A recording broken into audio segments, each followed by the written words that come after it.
sommes nés tous polyglottes. Et ce qui me le fait dire, c'est que toutes les langues qui ont pourtant dégénéré par la suite sont nées d'une même oreille au départ. Mais cette oreille a été plongée dans des milieux différents, des impédances différentes, des résistances différentes, et là se créent ensuite les différences. Mais une oreille est toujours adaptable pour retrouver ses potentialités.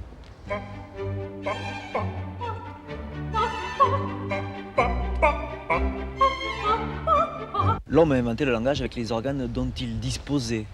Et c'est la position debout qui l'a incité à parler? Je crois que c'est parce qu'il a été obligé de parler qu'il s'est mis debout. Et l'homme passe du manger à la parole, ce qui n'est pas rien. Beaucoup restent toujours au premier stade.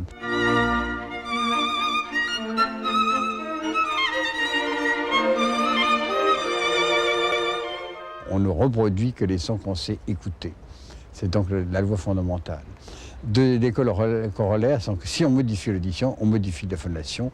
Et en établissant un deuxième corollaire, si la voix devient bonne, l'oreille se modifie.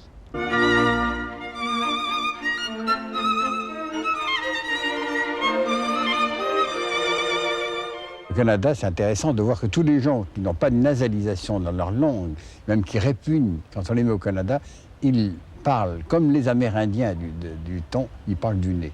Parce que le Canada vibre à 1500 Hz avec une facilité déconcertante. Et en fait, passer du 1500 Hz n'importe où, vous l'entendez à 1 km. Et en France, on vibre surtout? On vibre sur une bande passante plus large, entre 1000 et 2000, mais qui sclérose l'oreille française entre 1000 et 2000, si bien que le français, eh bien, quand il utilise cette bande au maximum, mais il est incapable d'élargir son oreille et il n'apprend rien d'autre.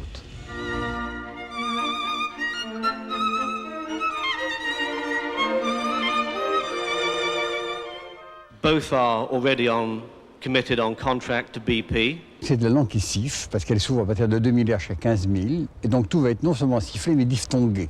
Si bien qu'un anglais va être toujours obligé de prendre énormément de mots ailleurs, qui va prononcer jusqu'à l'imprononçable, et qui s'éloigne de plus en plus de l'écriture. C'est pour ça qu'ils ont 360 000 mots dans leur langage. Le français, lui, est dans une bande limitée sur le bande voyellitique, et il a 65 000 mots, ça lui suffit. Mais si on prenait par exemple de l'espagnol qui est très proche de l'émission laryngée, il n'y a pas de distorsion, il n'y a pas de diphtongaison. Et l'espagnol de Cervantes peut se dire aujourd'hui, il n'y a que 45 000 mots. Une langue va se déformer d'autant plus qu'elle est tirée vers les aigus. Ein weiteres nicht wesentliches Problem ist, dass der Fertigungsablauf. L'allemand est une langue beaucoup plus étalée que la nôtre. D'où une aptitude à apprendre pas mal les langues, notamment le français et l'anglais.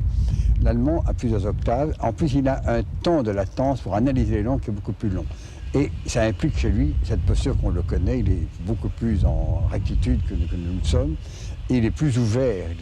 Et c'est également le genre locomotive. Il a à un moment donné une énergie colossale et qui est liée à cette bande passante, à cette énergie, car l'oreille, la grande fonction de l'oreille, c'est de donner au cerveau beaucoup de stimulation.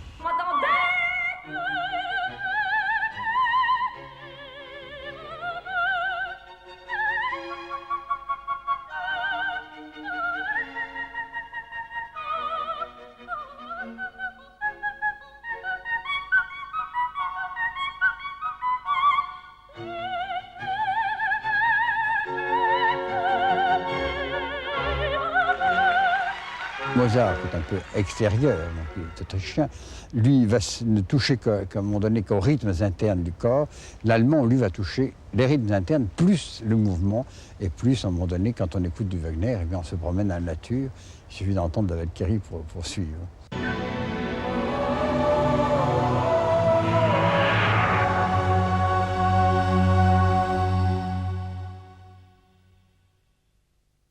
L'anglais est une zone intermédiaire. Mais quand on va en Allemagne, on est surpris de voir que tous les Allemands parlent très bien déjà le français. Ils sont préparés depuis longtemps. Et nous, avec notre fatuité de croire qu'on va tout pouvoir faire et commencer quand on veut, on ne parle rien pour le moment. Pas plus l'anglais que l'allemand. Alors l'allemand nous gêne un peu parce qu'il est un peu plus complexe grammaticalement. L'anglais est une facilitation, mais c'est quand même un anglais mineur que nous utilisons. Bon, tant qu'à faire, il vaut mieux cette jonction pour l'instant. Mais ultérieurement, s'il y a une Europe, il faut être polylingue. Il n'y a rien à faire.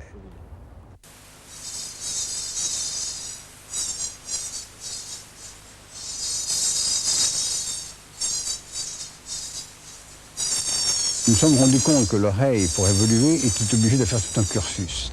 Elle entend parfaitement dans l'utérus. Et l'idée m'est venue de voir si je ne pourrais pas faire bénéficier également de ce cursus utérin pour une langue. Et c'est intéressant quand on écume tout ce qui est langage, quand on fait passer un intra-utérin, il reste que la musique de la langue. Et là, on se rend compte combien la musique de cette langue est déjà neurologiquement la neurologie du système. Tout est impliqué. Il y a donc une intégration plus grande. Le sujet, même ne comprenant rien, a déjà le chant de la langue. Ah, petit prince, j'ai compris peu à peu ainsi ta petite vie mélancolique. Tu n'avais eu longtemps pour distraction que la douceur des couchers de soleil.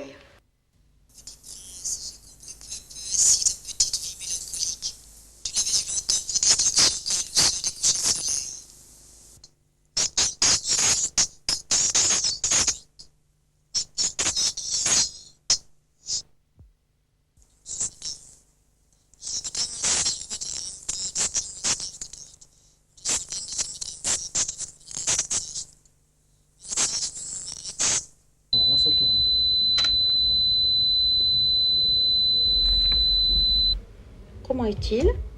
Plus grave, plus grave, plus grave, plus grave, c'est des vraies Très basses. bien, c'est terminé. Cette grande chute de 750 à 8000 qui s'est complètement réduite dans la mesure où le diaphragme est ouvert complètement jusqu'à 8 milliards aujourd'hui.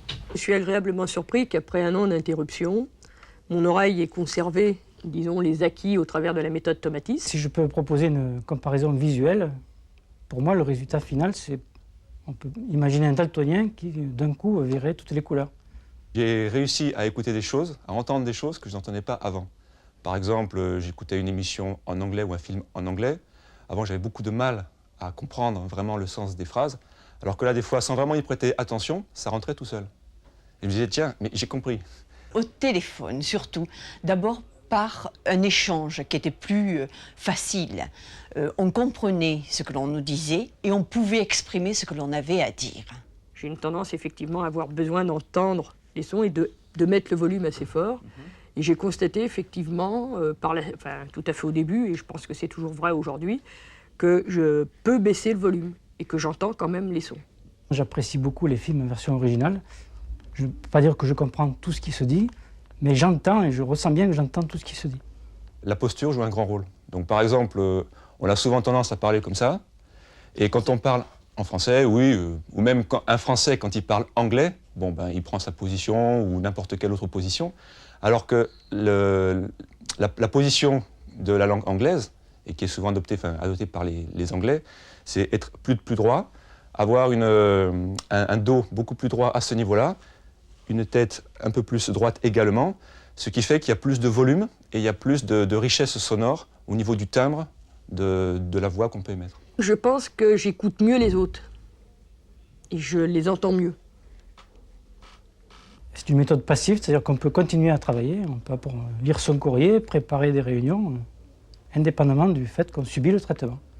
Ah non, c'est un peu court, jeune homme. On pouvait dire, oh Dieu, bien des choses en somme en variant le ton. Par exemple, tenez, agressif. Moi, monsieur, si j'avais attelé le nez, il faudrait sur le champ que je me l'amputasse. Amical. Mais il doit tremper dans votre tasse. Pour boire, faites-vous fabriquer un nappe descriptif. C'est un roc. C'est un pic. C'est un cap. Que dis-je? C'est un cap.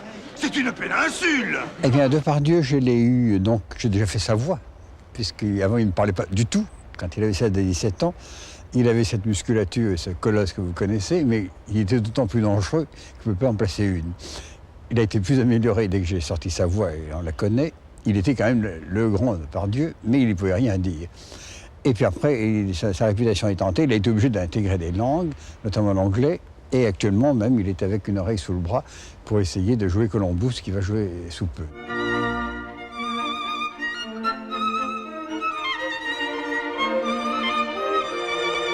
Ils sont condamnés à parler plusieurs langues. C'est un bénéfice de parler plusieurs langues, car c'est plusieurs mentalités, c'est tout. Il faudrait parler comme Trubetskoy de 120 langues, là on serait tranquille.